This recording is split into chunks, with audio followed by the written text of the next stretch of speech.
Okay, welcome to Fang Session Channel guys. So, ayun, may mga nag-molt tayong mga alaga.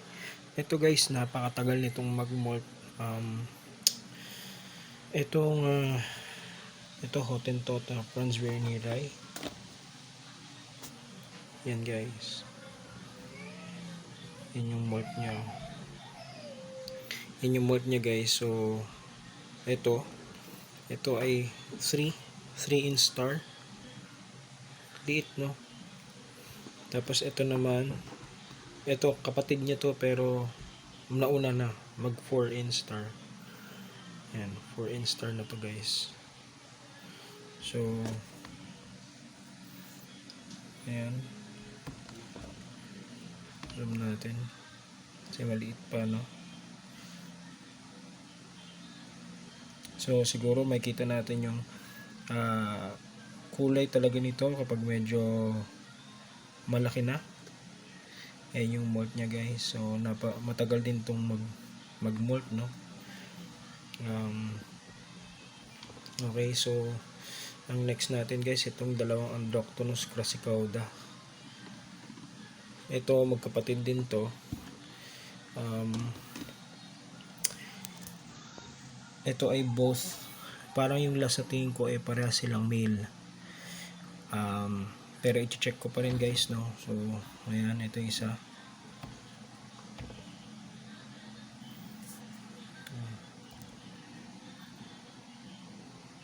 Ayan, stay isa.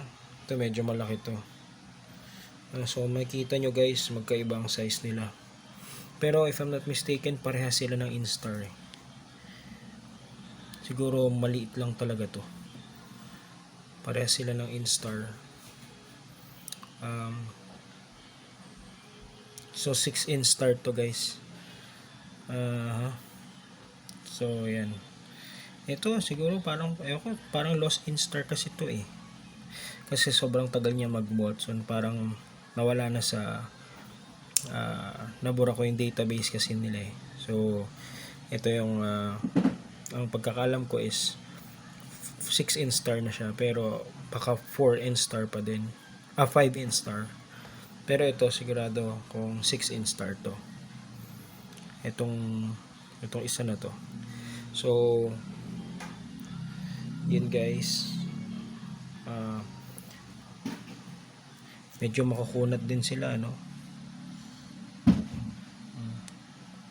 Itong inaantay ko na lumaki, Franz Wernieri. So ayun, sana mapalaki natin sila guys. Ito kahit male no, hanapan na lang natin ng female. Ganda rin ng Androctonus no, black. Black na scorpion. So ayan.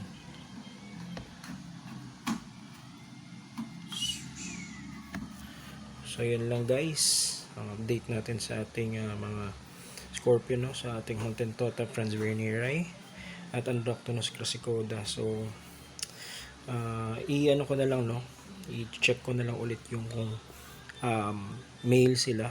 I-check ko yung kanilang exuv para makita ko ulit, ma-check ko ulit no. So yun lang guys, maraming salamat. This is Fang Session Channel. Sorry guys at medyo matagal akong hindi naka-upload kasi medyo busy. So bihira akong mapuntahan itong mga alaga ko, bihira akong makita.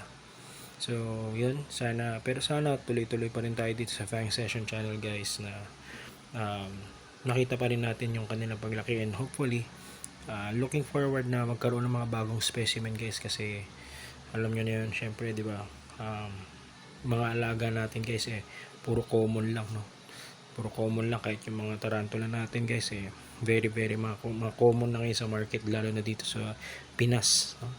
So yan, looking forward na magkaroon tayo ng medyo makakaiba, ibang specimen para naman meron kayong subaybayan pa rin dito sa ating channel. So shoutout sa lahat ng mga content creators, no, sa mga channel, ibang mga channels guys. So maraming salamat. Magandang umaga. It's Fang Session Channel signing out. Bye bye.